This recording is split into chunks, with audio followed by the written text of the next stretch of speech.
I still remember the weight of the envelope in my hand. It wasn't heavy, but it felt like it was dragging my entire body down, like just holding it made the air around me thicker, harder to breathe. I looked up at my mom, Carla. Her arms were crossed, that same tight smirk she always wore when she thought she was doing something clever. Behind her, Ryan, my brother, was already halfway down the driveway, revving the engine of his brand new BMW, his birthday gift. His second one, actually, since the first was apparently the wrong color. And me? Well, I was turning 18, the big milestone, the day you officially step into adulthood. I didn't expect balloons or cake or even a card. I've learned not to get my hopes up with my family, but some tiny part of me, some pathetic little spark deep inside, still wished for something. A kind word, a hug, a sign that maybe I mattered just a little. Instead, I got a one-way bus ticket. To Phoenix, my mom said, as if I'd just been handed a golden ticket to a dream life. You're legally an adult now. Time to make your own way. I stared at the slip of paper. The bus was scheduled to leave the next morning. No return, no note, just a ticket. My hands trembled as I clenched it, not from fear exactly, but from this sick, boiling mix of shame and disbelief. My heart pounded in my ears. It was hard to tell if I was going to cry or scream or both, but I didn't do either. I looked up again, slowly this time. Her expression hadn't changed, arms still crossed, lips still curled in that smug, dismissive way. She was actually proud of herself. Ryan walked past the front door again and caught my eye. He didn't even bother to hide his grin. "Don't look so surprised," he laughed. "At least you got something." I opened my mouth, closed it. What could I even say? That I had spent the last year working late nights online just to save a few $100? That I'd applied to community colleges in secret because I knew they wouldn't support me? That I had birthdays growing up where they forgot I even existed? Instead, I just nodded. I don't know why. Maybe it was instinct. Maybe it was fear. Or maybe I just didn't want to give them the satisfaction of seeing me break. "Thanks," I said quietly. My voice didn't shake. That was the only victory I had in that moment. Carla raised her eyebrows. "You should be grateful for this much." Grateful. That word sat in my chest like a stone. Was I supposed to be grateful for being pushed out like trash, left on the curb? I turned around and walked upstairs. My legs felt like they were moving on autopilot. My room, the same one I'd grown up in, suddenly looked smaller, colder. The posters on the wall felt childish.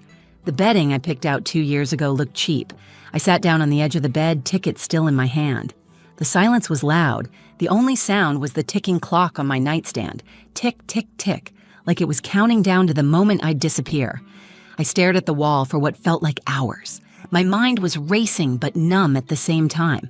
Was I angry? Hurt? Relieved? Maybe all of it. Or maybe just done. Because somewhere in that silence, something inside me snapped. Not in a violent way.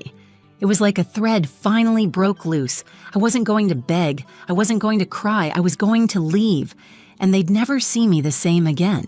The next morning, I watched the sun rise through the cracked blinds in my room, if I could even still call it mine. The light painted stripes across the floor, golden and soft, completely at odds with how I felt inside. I hadn't slept. Not even a minute. My suitcase sat zipped by the door, packed hours earlier with just the essentials, some clothes, my sketchbook, and the journal I kept hidden behind my dresser. It was strange. How calm I felt. Like the grief had already burned itself out in the night and left only clarity behind. There was no dramatic goodbye. No, "I'll miss you." No one even came to check if I'd left. I walked down the stairs quietly. Carla sat at the kitchen island scrolling through her phone, sipping black coffee like it was just another Tuesday. She didn't even look up. "Bus leaves at 10, she muttered. "I know." Still, she didn't look at me. I guess eye contact would have made it too real. David, my father, wasn't even home. He'd left early for work, like he always did when things got uncomfortable. That was his thing. Disappear during the storm, reappear when it's sunny. I used to resent it, but now I just accepted it. And Ryan? He was outside, polishing his BMW in the driveway, the same car they had surprised him with 2 years earlier. Red leather seats, custom rims, The works. I remember how they all laughed that day, how Carla cried happy tears as she filmed him revving the engine. I don't think I've ever seen her cry for me. Not when I won awards in school, not when I came home in tears after Ryan told his friends to make fun of me at lunch, not even when I broke my wrist falling off my bike at 11 and walked myself to urgent care. Carla was always good at detaching. She called it tough love. I called it absence. Growing up in that house felt like being a ghost that hadn't died yet. I existed in the background, quiet, obedient, easy to ignore. Ryan was the center of everything. He was loud, charismatic, athletic. He didn't ask for permission, he just took space. And they let him, worshipped him even. And me? I made myself smaller. I got good at reading the room, at dodging Carla's moods and keeping secrets from Ryan. I got good at smiling when I felt like screaming, good at listening when no one asked me how I felt, good at pretending it didn't hurt when they forgot I was in the room. But I was never blind. I saw the way Carla looked at Ryan, like he was proof that she'd done something right, and the way she looked at me, like I was a problem she hadn't solved yet. Sometimes I'd wonder if I reminded her of something she hated about herself, or maybe I was just too quiet to matter. The truth is, I stopped needing their approval long before that birthday. I'd been saving money from freelance art jobs, stashing it in a hidden account.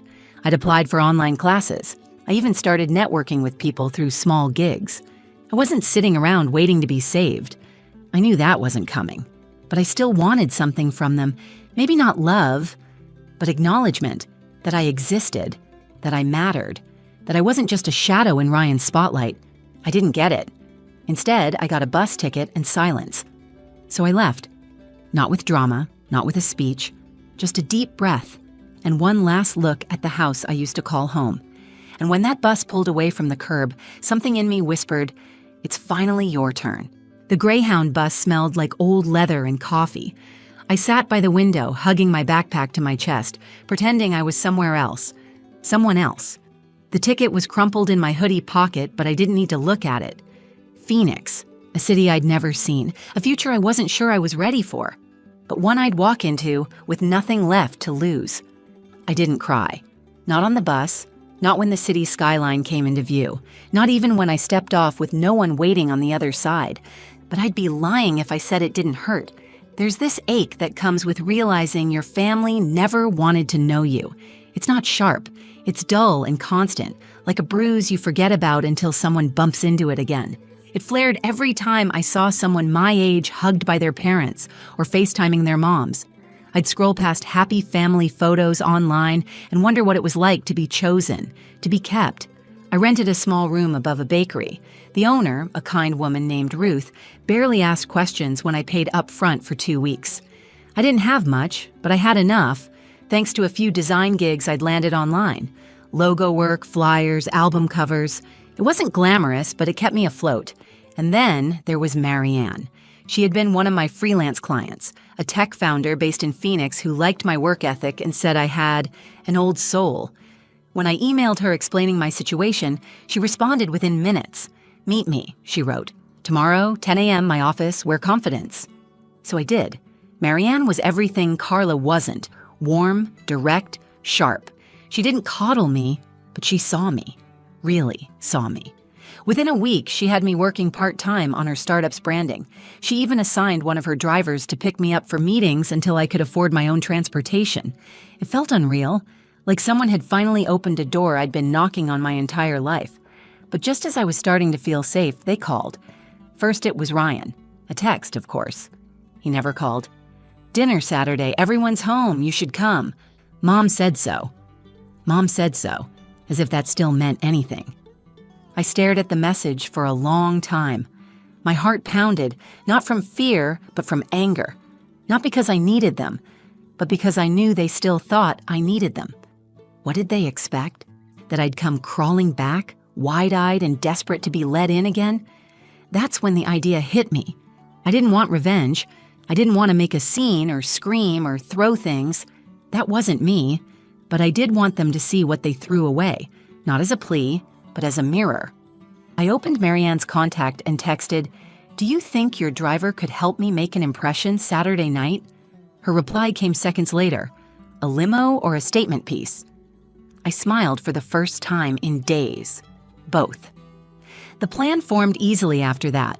I'd show up at dinner, dressed in confidence, stepping out of a car that didn't scream wealth, but independence, freedom, a message wrapped in luxury. They thought they sent me away with nothing.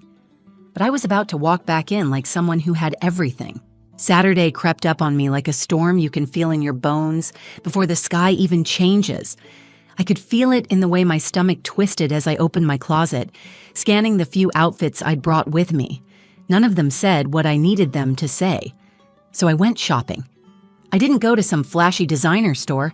I didn't need labels to make a statement. I walked into a local boutique tucked between a flower shop and a bookstore. The owner was this older woman named Alma, who greeted me like I was her granddaughter coming home from college. I told her I needed something for a family dinner. She didn't ask questions. She just looked me over and said, "You want them to feel what they lost." Exactly that. We found a black fitted jumpsuit with a low open back, elegant, bold, but still simple. We paired it with small gold earrings and nude heels. I didn't want to look rich. I wanted to look untouchable. When I got back to my room, I laid it all out on the bed and just stared at it. It was strange, how clothes could hold meaning like that. This wasn't just fabric, it was armor. Saturday afternoon, Marianne's driver arrived in front of the bakery. The limo was sleek, dark gray with tinted windows, understated but undeniably commanding. Ruth peeked out from the bakery window and gave me a small nod. I waved, then climbed in, my heart pounding in my chest. The inside smelled like leather and something faintly floral. Soft music played through hidden speakers. I sat back, exhaled slowly, and whispered to myself, "You're not going there to prove anything. You're just reminding them who they lost." As the limo pulled into the neighborhood I grew up in, everything looked the same, but I didn't feel the same. I didn't shrink in my seat. I didn't rehearse lines in my head. I didn't wonder if they'd like what I wore. I didn't care. The house came into view, white siding, perfect hedges, Ryan's car still gleaming in the driveway like it had never moved. I asked the driver to give me 2 minutes before opening the door. I checked my reflection in the mirror one last time. My makeup was soft but precise. My eyes looked sharper, focused. My lips, painted deep red, curled into a small smile. I wasn't nervous. I was ready. I texted Ryan, "Be there in 5." He replied with a thumbs up. Of course he did. I imagined them all inside Carla, probably criticizing the dinner rolls, David pretending to read something on his phone, Ryan, still the son in the room. I wondered if they'd even cleared a spot at the table for me. Too late now. The limo pulled to a smooth stop. I heard the crunch of gravel under the tires. I could feel the shift in energy, like the air itself knew something important was about to happen. The driver stepped out, came around, and opened the door. I took one last breath, the kind that makes your spine straighten and your heart slow down. Then I stepped out, and for the first time in my life, they looked at me. Really looked. Their faces froze, Ryan's smirk fading, Carla's eyes narrowing, David's expression unreadable. I didn't wave. I didn't smile. I just stood there for a second, unbothered, unshaken, undeniable. And in that moment, I wasn't their daughter or the background character in their perfect family photo. I was the storm they didn't see coming. The front yard was dead quiet. Ryan was the first to speak. "Well, someone's trying hard tonight." His voice was light, sarcastic, his usual tone when he couldn't figure out what was going on. But there was something else behind it this time. Unease, confusion, like he couldn't decide if he should laugh or feel threatened. Carla stepped forward. She looked me up and down slowly, her arms crossing like armor, her lips pressed into that thin line I knew too well, her disapproval resting just beneath the surface. "You came in a limo?" she asked, tone sharp, almost mocking. "Where'd you get the money for that?" I smiled slightly. Not wide, not smug, just enough to let her know I heard the question but wasn't going to hand her an answer. Behind her, David lingered by the doorway, eyes flickering between all of us. He didn't say anything, just held that same distant look like he was watching someone else's drama unfold on TV. "I didn't come to impress you," I said finally. My voice was calm, even. "I came to show you what you let go." Ryan snorted, but no one laughed with him. Even he could feel it now. Something was different. We stood there for a moment, me in heels on their pristine driveway, them watching like I'd grown wings overnight. "Dinner's getting cold," Carla muttered, turning toward the door. "Well, if you're coming in, come in." I didn't move. I let her walk back inside without me. Ryan followed, mumbling something under his breath. David hesitated, then nodded at me, almost apologetically, before going in too. I stayed outside for a few more seconds, letting the silence wrap around me. I could have left right then, climbed back into that limo and disappeared again, but I didn't come all this way for an entrance. I wanted closure. So I walked in.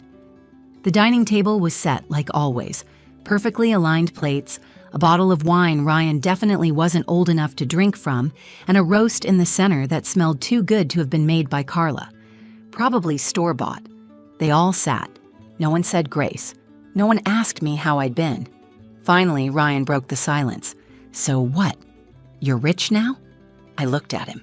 Really looked.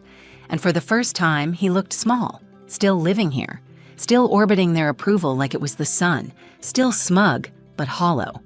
"No," I said, "but I'm free, and I'm doing better without you." Carla scoffed. "Oh, please, don't act like we didn't give you anything." I tilted my head. "You're right. You gave me something really valuable." She blinked, confused. "What?" I leaned forward, elbows resting gently on the table. A one-way bus ticket.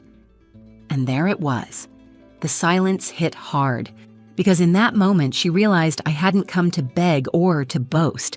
I came to draw a line, to show them with absolute clarity that I was no longer the invisible girl sitting quietly at the edge of the table. I wasn't the backup child or the family disappointment. I was done playing their game. I stood up slowly, brushing off my jumpsuit as if shaking off years of dust. "I don't need this dinner. I don't need this house. And I don't need your love." And then, softly, but with a strength that filled the entire room, I added, "I don't need you." The words hung there like smoke after a fire. No one spoke. Not Carla, not Ryan, not David. I walked to the door, heels clicking on their polished floor, and stepped back out into the night. The limo door opened without a word. I slid in, the city lights dancing outside the tinted glass as we pulled away. And just like that, I was gone. The ride back was quiet. The kind of quiet that doesn't feel empty. It feels earned. I leaned my head against the cool window, watching the streetlights blur into golden streaks as we moved through the city. For the first time in my life, I didn't feel like I was running away from something. I wasn't trying to escape, to hide, or to prove anything. I was just at peace. I thought about that dinner, how none of them chased after me, how not a single person tried to stop me when I left. And it didn't hurt. That's what surprised me the most. There was no sting, no lump in my throat, just a kind of quiet confirmation that I'd made the right choice. They never saw me. Not really. And maybe they never would. But I finally understood. That was their loss, not mine. I had spent so many years shrinking myself just to fit into a mold they never even designed for me. I twisted myself to be easier, quieter, more likable. I tried to earn their love like it was something I had to qualify for. But love shouldn't be something you have to chase. It should meet you where you are. I used to think that ticket was the cruelest thing they ever gave me. But now, it was the best thing that ever happened to me. That one-way bus ride was the beginning of my life.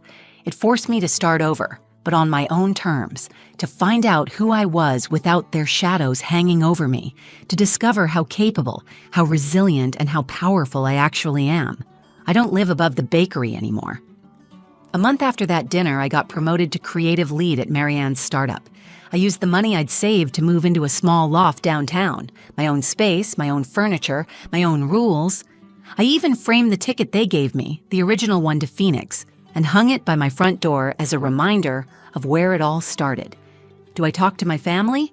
Not really. David sent a message a few weeks later, something short, vague. "Hope you're doing well." I didn't respond. Ryan tagged me in an Instagram story once, some passive-aggressive quote about family always coming back. I muted him. Carla? Nothing. And honestly, I prefer it that way. I don't hate them. That would mean I'm still giving them something. I've just let go. Let go of needing them to say sorry. Let go of waiting for closure from people who wouldn't recognize it if it stared them in the face. I gave myself the closure. I gave myself the life I deserve. And if you're watching this, wondering if you'll ever feel strong enough to leave behind the people who made you feel small, just know this: you already are. You don't need permission to become the person you were meant to be. You don't need their approval, their applause, or their acknowledgement. You need you. The bus ticket wasn't a punishment. It was my freedom slip. And the limo? That wasn't revenge. It was a full circle moment. A quiet declaration. Not, look at me now, but I see myself now. And that's all I ever really needed. So no, I didn't get the car. I got something better. I got away. Thank you for listening to my story. If you've ever felt like the outsider in your own family, like you were never enough or constantly compared or invisible, just know you're not alone. And your story doesn't end where theirs left off. Sometimes the greatest gift life gives us comes disguised as rejection. Sometimes the people who push us away are just making space for us to finally step into who we're meant to be. You owe no one your silence. You owe no one your pain. But you owe yourself the chance to start over. And if you're holding your own metaphorical ticket, whatever that looks like, just know it might be your way out, but it's also your way in, into freedom, into power, into peace. This isn't just my story. It could be yours too. And if it is, I hope you run with it.